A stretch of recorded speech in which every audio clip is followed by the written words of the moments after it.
Hi, I'm Nestor White. I'm a Crinum collector. It's one of these hobbies that's gotten out of control. A few of my friends call ourselves Crinoholics. If you've ever had a hobby that consumes you, you can probably understand. I'm just going to explain a little bit about hybridizing Crinum and what it takes record keeping wise and how you actually hybridize a flower. I start out with a data sheet that shows the date that I do the cross, the seed parent, the pollen parent, and now some Crinum will be fertile and some won't, but almost all Crinum pollen is fertile. So it's just like male sperm. You know, some men are more fertile than others, and that's the same way with plants. You might have to try a cross 10 or 15 times to get it to take, but usually you can do it. So anyway, then I've taken little plastic beads and put craft wire on them, and so I write down the color. This one's yellow, so I write down like yellow, and then how many flowers I do.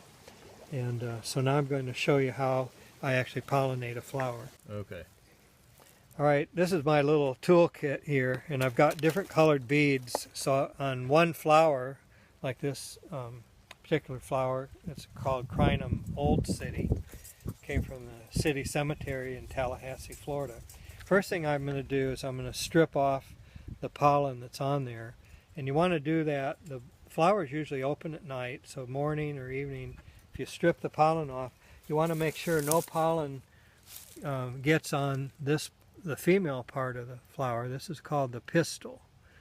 And there's a little three-pronged end called the stigma that gets sort of sticky, and the pollen sticks to that. So what I'll do is I'll just use my hands and strip all the pollen off.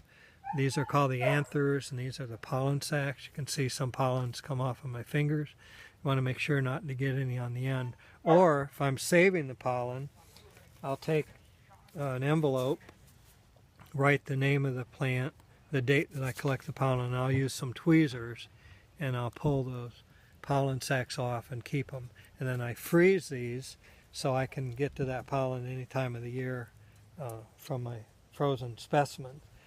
But now in this case, let's say I have some pollen from another plant that I want to cross with this. I'll have the pollen in my little envelope, and I'll come over to this plant, and then I'm going to rub the pollen sac on the stigma, and you can see how some pollen sticks onto that. Now what's going to happen is the pollen will actually grow. This is called the pollen tube. It'll grow all the way down this tube. It goes down through this part of the flower, all the way down to the bottom of the flower, and this swollen part at the bottom is the ovary. So I'm going to just sort of break one off here. You can see how this fatter part. So in about 3 or 4 days, the pollen will grow all the way down here, and the seeds are in here in the ovary. And you could have sometimes one seed, sometimes you get 20, 30 seeds, and the seeds look like almost like lima beans. They're big, some can be fairly big. And this part will just swell up.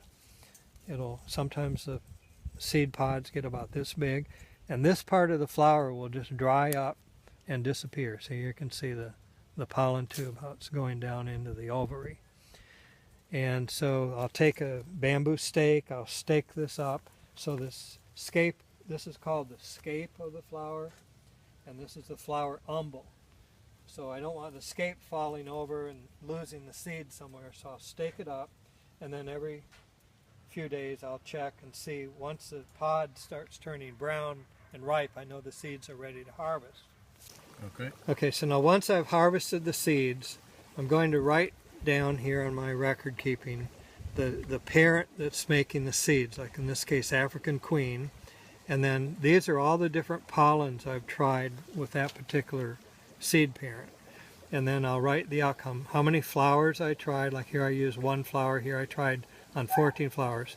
This one was not successful, this one was, and since I got seeds, I gave it a number. This is cross number 226, but only 1 out of the 14 flowers made seeds. I got 1 seed, it was 1 1/4 inches in diameter, and that's the date that I did the cross.